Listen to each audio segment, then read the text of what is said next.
2006년 힙합의 전설 닥터드레는 한 가지 불만을 안고 있었습니다.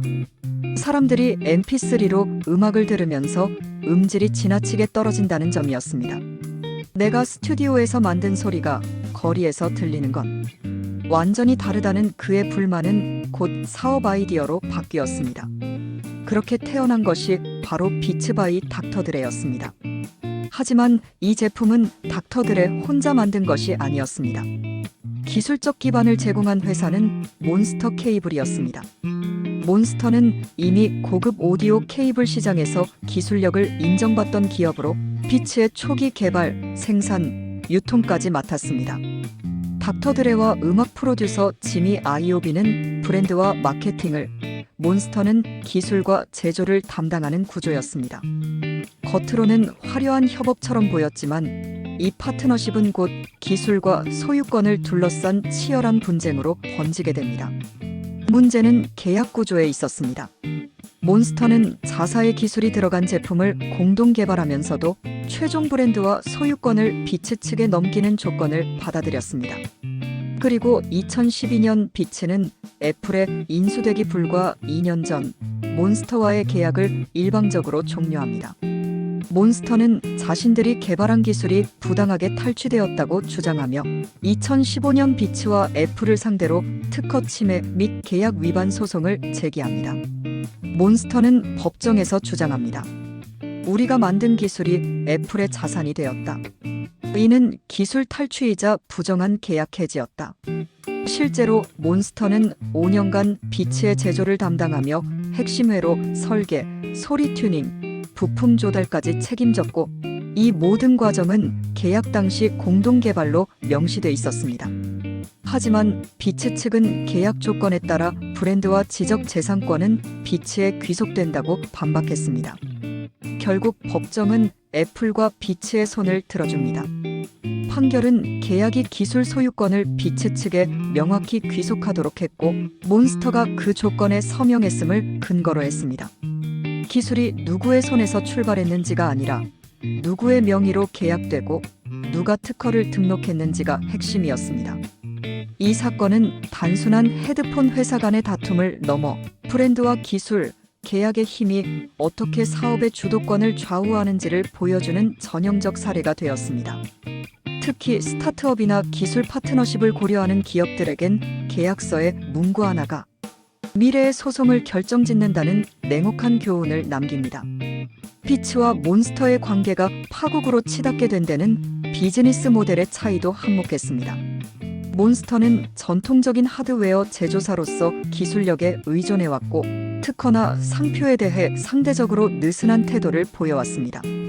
반면 비츠는 애초부터 마케팅 중심의 기업이었습니다. 그들은 셀럽 마케팅, 감각적인 디자인, 프리미엄 가격 전략을 통해 소리가 아니라 이미지를 팔았습니다.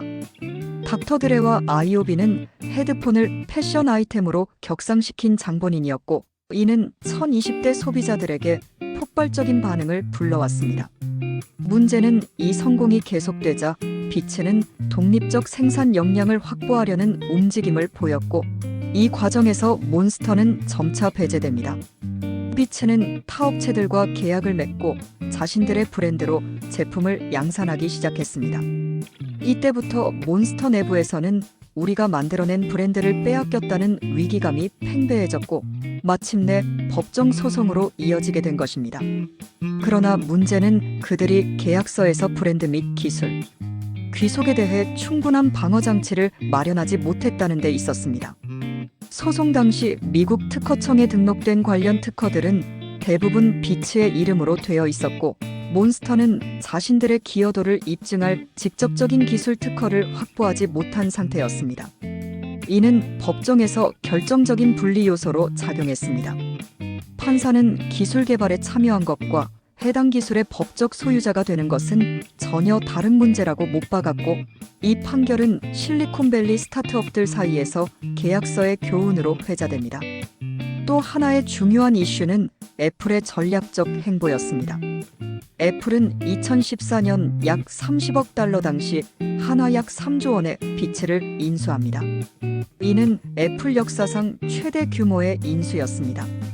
단순히 헤드폰 회사 하나를 사기 위한 금액으로 보기엔 너무 컸고, 실제로 애플은 비츠의 기술보다도 음악 스트리밍 플랫폼인 비츠 뮤직과 브랜드 파워에 주목한 것으로 알려져 있습니다.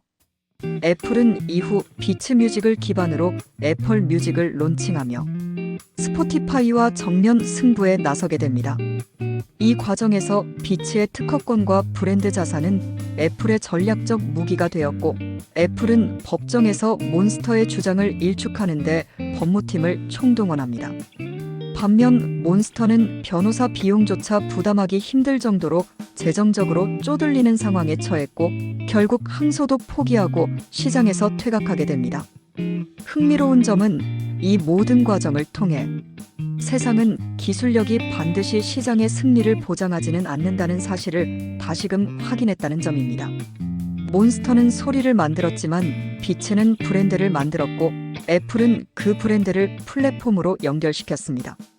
이 삼중 구조 속에서 기술은 점점 뒷전으로 밀렸고, 시장은 결국 브랜드와 자본, 플랫폼의 손을 들어준 것입니다.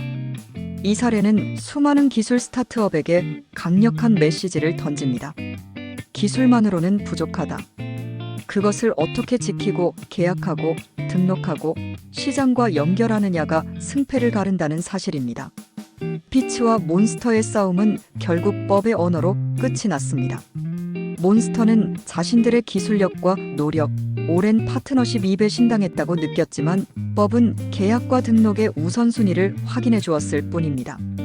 닥터 드레와 아이오비는 몬스터와 함께 만든 기술로 브랜드를 일으켰고, 그 브랜드는 애플이라는 초거대 기업에 통합되어 글로벌 시장을 지배하게 되었습니다. 이 사건을 통해 드러난 교훈은 분명합니다. 창의성과 기술, 파트너십만으로는 사업을 지킬 수 없습니다. 법적 권리, 계약 문구, 지재권 등록 같은 요소들이 하나라도 빠질 경우 아무리 좋은 기술도 다른 사람의 소유가 될 수 있습니다. 결국 시장은 브랜드와 시스템, 그리고 법적 기반 위에 서 있는 자에게 승리를 안겨줍니다. 당신이 스타트업 창업자이든 기술 개발자이든 혹은 단순한 소비자이든 간에 이 이야기를 통해 기술의 힘이 어디서 시작되고 어디서 끝나는지를 다시 한번 생각하게 될 것입니다. 실리콘밸리의 냉혹한 경쟁 속에서 법과 계약의 중요성은 절대 간과할 수 없습니다. 기술을 지키는 첫걸음은 등록이고, 두 번째는 계약이며 마지막은 브랜드라는 점. 몬스터와 비츠의 싸움은 그 순서를 역행할 경우 어떤 일이 벌어지는지를 여실히 보여준 사례였습니다. 진짜 승자는 법과 시스템을 이해한 쪽이었습니다.